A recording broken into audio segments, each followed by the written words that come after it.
Hello and welcome to my complete solution for Project 7. I'm giving you the complete solution because I want to sort of dwell on some things that are more or less housekeeping for form design. A lot of you are kind of skipping some of this. It's really important that this stuff look good. Now, if you turn to page 447 in the text, you'll see what they're looking for.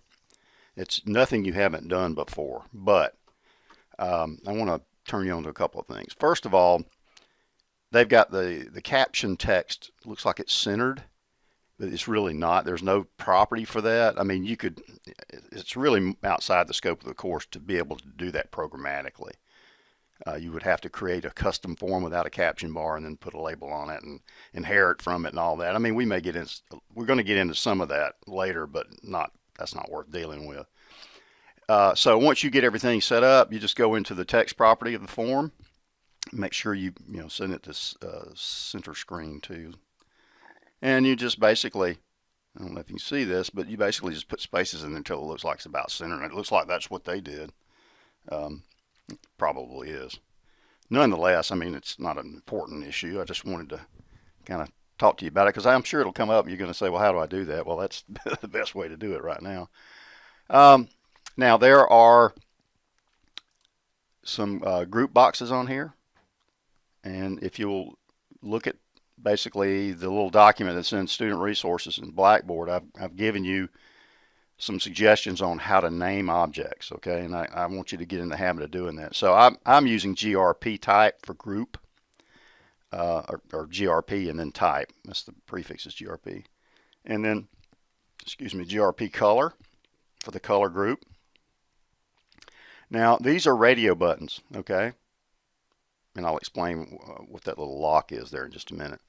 They start out with RDO, so I've got RDO standard, and also notice in the book they're using handicap requirements for the federal government where you have to use keystrokes. It's also just shortcuts for users, but some people can't use a mouse. They have issues. So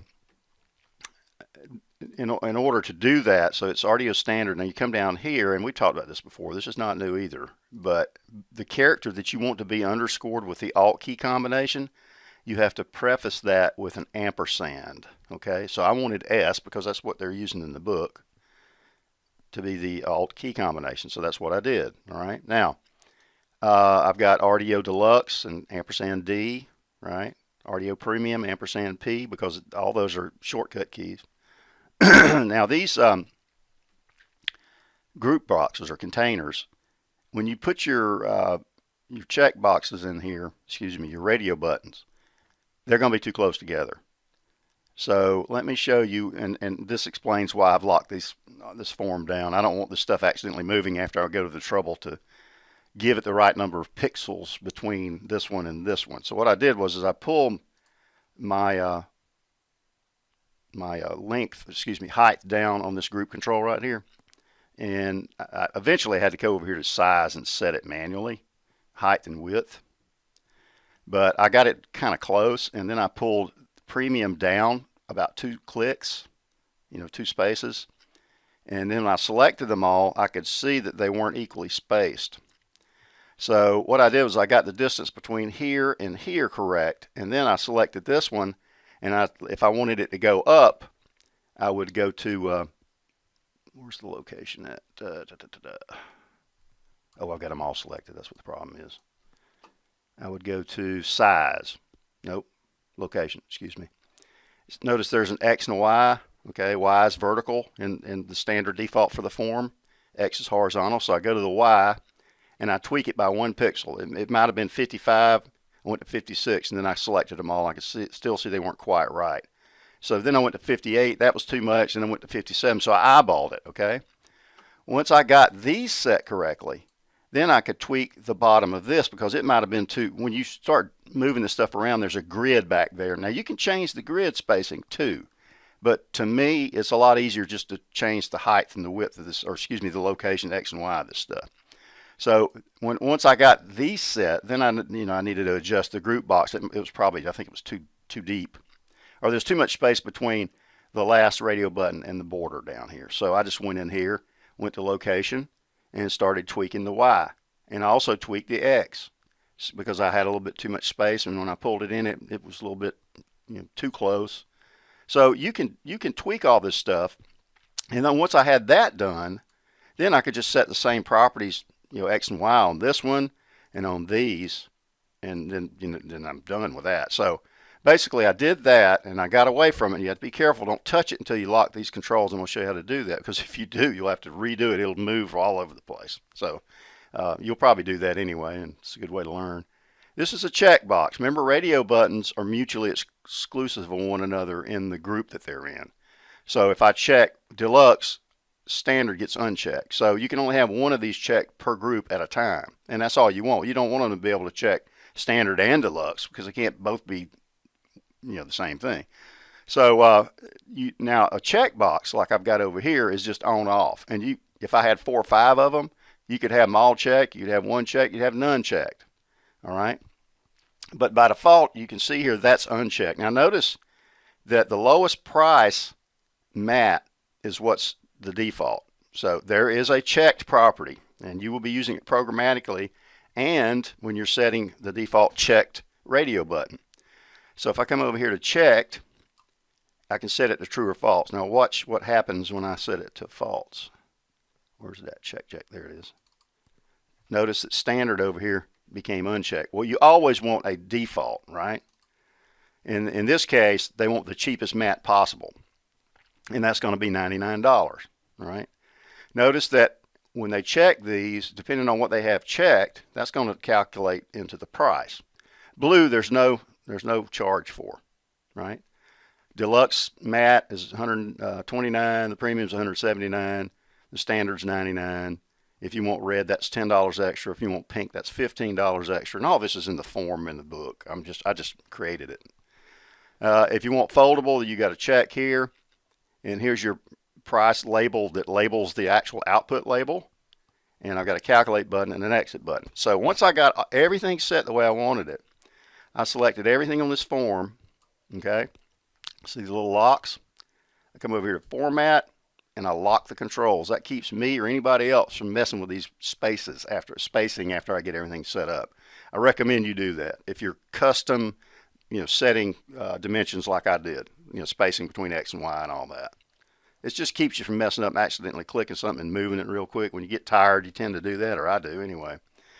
All right, so let's run it before we get into the code, and I'll show you what it should look like eventually. All right, notice the form is centered in the screen, and it should be. The form name is FRM main, and I've got special names for this. Is label output, label price output, and that's just label price, and it's easy to get those confused and put your price out here instead of here. That's just a label with a 3D border on it. That's all it is. Now, you've seen all this stuff before, right? All right, now let's get into the code that actually does this. All right, so obviously you want a click event handler for the calculate button. And notice again, they're using &C and &X for that alt key combination. So let's go back to code. Now you can just double click on the calculate button, as you know, and that will give you the default event. I've got some constants in here for the prices. It just makes it a little easier to change when things do change, because prices typically change occasionally, sometimes very, very frequently, and they usually go up. Sometimes they go down if it's a sale. But so you're going to need these, and they're doubles. You got standard, deluxe, premium, right? Because they all have prices associated with them. Then I've got red and pink. Why do I not have a blue? Because there's no charge for blue. I don't need to look at that. I don't need anything to deal with that, right? Then I've got foldable. And I've got 3 variables here. There are different ways to do this. To me, this is the easiest. I'm using doubles because it's dollars and cents. I've got DBL price. DBL stands for double. That's one of those prefixes. Go back and get that document and look at it. There's 2 pages of it, I think, in the students' resources on object naming conventions. The book uses something similar, but this is what I used when I was working. So DBL type price, DBL color price. This is basically my total. All right, you could call it total price if you wanted to. Probably would have been better, but I did it first. Okay, so how do we deduce in code what's checked? Well, you use the check property for the object, right? Let's look again. If I said if, what's the name of this control? RDO standard dot checked equals true, and it is a Boolean value. Where's my check property? And it is true, so it could be false as well. Then I'm going to have to add $99 to my price. So those are ifs, those are conditions. You're just going to examine all of these, and then you're going to format it, convert it to a string, and output it to this label right here. Very simple, okay? Nothing you couldn't do on your own. So my comment says deduce the mat type and add to the price, depending on what it is. So look, if, conditional statement, RDO standard dot checked equal true. Now, just so you'll know this, I could also eliminate the equals true because this will evaluate as true or false anyway. I put the equal true in there so you can kind of see what's going on. It just reads a little bit better. I mean, a good programmer would already be able to look at that and tell, but you need to learn this stuff, and this is the way to do it. And a lot of good programmers use it like this. They put equals true because it's not ambiguous. When you just look at it, you know it's a Boolean test, right? So if RDO standard.check is true, then what do? Then I will take my total price here, and I'm going to plus equals, which means double price equals double price plus my standard, $99. You look at that's what it's doing. Okay. So, well, if that's not true, then I need to check and see if what? If deluxe is checked. Else if, I mean, that's like a nested, you could use an else with a nested if. I like using the else if statements because everything lines up nicely. RDO deluxe.checked is true, then I add the deluxe price to my price. In other words, the constant charge. Well, if it's not standard and it's not deluxe, there's no need to test for the third one because we already know the only possible outcome is premium. Premium has to be checked. So I'm adding the premium constant to the price. Price starts out at 0, so it's going to be one of these three. And if you look at the form, you'll see that's 99, that's 129, and that's 179. 99, 129, 179. All right. Now I've got to go over to my color and look at that. Well, there's no need to test for all of these because there's no price associated with blue. It's just no price at all. So I'm just checking to see if red is checked or if pink is checked. Those are the only two that have a price increase associated with them. If it's blue, it doesn't matter because there's nothing to add. So I only have to look at these two, right? Which is what I'm doing. If RDO red is checked, if that's true, then I just add the red constant to the price. See, $10. Else, if RDO pink is checked, I'm adding pink to the price. Now, why didn't I just do if else? Because it's possible that blue is checked, and if you put else in here and it's not red, it's gonna automatically go and add something to this price, which it shouldn't do. That would be a logic error. I'm going to show you how to set up the breakpoints in just a minute. That's something else you really got to get in the habit of doing.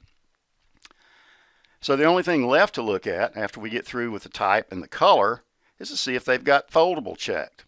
If they do, then you just add $25. Now this will be a single alternative if because there's nothing to do if it's not checked. So if CHK foldable.checked is true, then add the foldable constant value, which is $25. In other words, otherwise you add nothing. Now there's different ways of outputting this. I'm using format currency because it's available.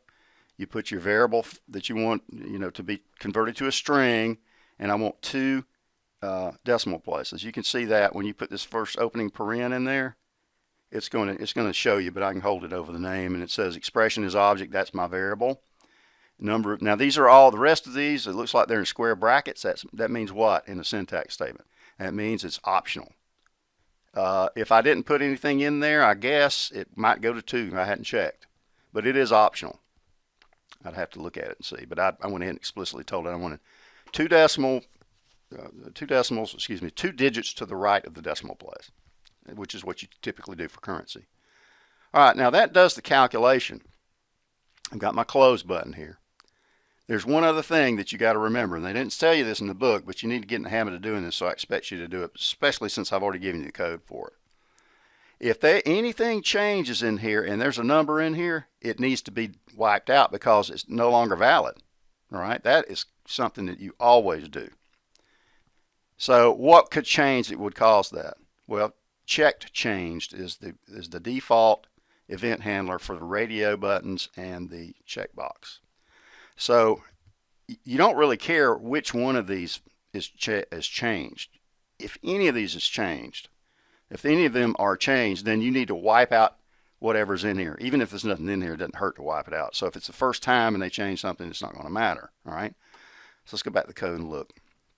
So I set up an event handler for the first one. It could have been any of them. I just used that one. I double clicked on it because it's a default event handler. I didn't have to go to the lightning bolts and set the event. You could do it that way, but if it's a default event, and I'm telling you that, you may not know it because I don't know if the book talked about it or not.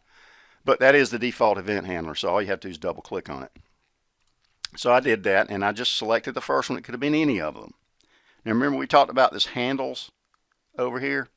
When you create a checked, changed, or any kind of event handler, it's going to put the name of the control with the handle statement over here. All right.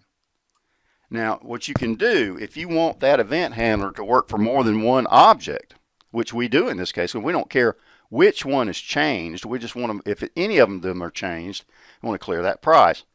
Well, I just put all the radio button names in here, separated by a comma. And I also put the checked foldable in here because it has a check changed event too.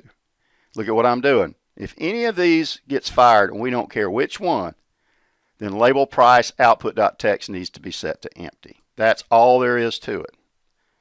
There's just nothing to it. You could, if you really wanted to do it that way, put one of these check changed event handlers for every one of these and then put that duplicate code in there. There's no need to do that because it's all the same. So that handles keyword is really powerful. All right, let's go ahead and put a couple of breakpoints in here. See the little gray bar? You got to get in the habit of doing using the debugger like this.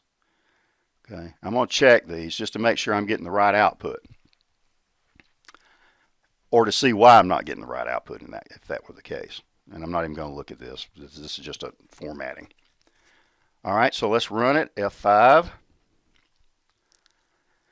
If I click calculate, this click event's going to fire and it's going to start running this code. When it gets to this first breakpoint, it's going to break. Execution will sort of pause at that point, and then I can press F10 to step through, and I can also set watch windows and things of that nature. So right now, what would be if I don't change anything, what would be the price of this mat? It'd be $99. Blue's checked. There's no price for that. Foldable is unchecked, right? Let's see. See, it broke right there. Now I can press F10 every time I want to step through, and I'll see that the RDO radio button standard dot checked is true because it is checked by default, right? So it should go into there and add the standard constant to the price, double price. So let's see if that happens, and it did. All right. So now we're finished looking at the type. Now we're going to go to color. I put a breakpoint on that if. Now, what is checked by default? Blue. There's no price associated with blue. So if neither of these are true, then it's not going to do anything because there's no need to look at blue. There's no need to add any price because it's free basically. So that would be false, and that would be false, and we wouldn't add anything. Then it goes to the foldable.checked. Well, guess what? It's false too by when you design it at runtime. At design time. You leave that unchecked. All right. So let's go back to here. F10 to step through. That's going to be false. It's going to go to the end if. It's going to output.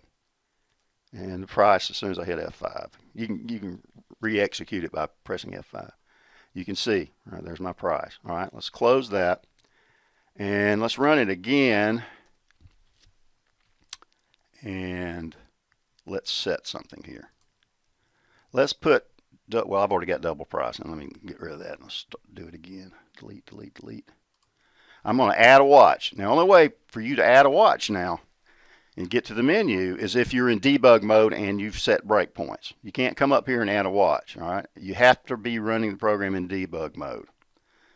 So all you do is you just click on price, right-click, and go to Add Watch. It'll show up in your watch window down here, and you can add all sorts of things in here. I could do, in fact, I just realized I didn't even need these. These are not required. How about that? See? debugging is pretty cool. You might have already noticed that. So anyway, I can get rid of those. I'm surprised it didn't give me a warning about that, but it didn't. Okay. So there's price. Right now it's set to 0 because we haven't done anything except declare it and initialize it. So I'm going to press F10 and RDO checked as standard. So notice what happened. There's my price down here. And I could step through this whole thing and see that thing change down there and know that it's doing what it's supposed to do. All right, let me stop debugging and get rid of these two variables. I do not need them. See how nice it is? Delete. Now, I'm going to get rid of these and start checking my program. And we'll check this out too. So save it, press F5 to run it, and eventually it'll show up. Okay, so we said 99 bucks. We know that works. Now, when I check foldable or anything else, let's add $10 to it. Watch what happens over here on this price output label. Boom, clears it. Because $99 is no longer correct, is it? So no matter which one of these that fires a check changed event, it's going to come in here to this one because of the handle statement, and it's going to wipe out that string here. Okay. Now when I click calculate, what should my price be? 99 plus 10 is what? 109. Correct. What if I do this? Would it be 114? Let's click here. Watch what happens. It wipes it out. Click price again. 114. All right. What if I go here? See what I get. I'm going to leave that one alone. 144. What's the most expensive thing you can have? Premium plus 15 for pink plus foldable. Let's do premium and 15. 194. Okay, 219 is going to be my most expensive mat. See how that works? Back to standard, back to blue. There you go, $99. Okay. I believe that ought to be doable for you. Not that much code here. But there were a couple things I wanted to tell you about. It just wasn't, it's not a big deal that I did it for you because you're capable of doing that too. You might have done it differently and you might not have had the issue with the redundant variables in there, but I didn't know it till I got into it. So I hope that helps, and I will see you at the next video. Enjoy.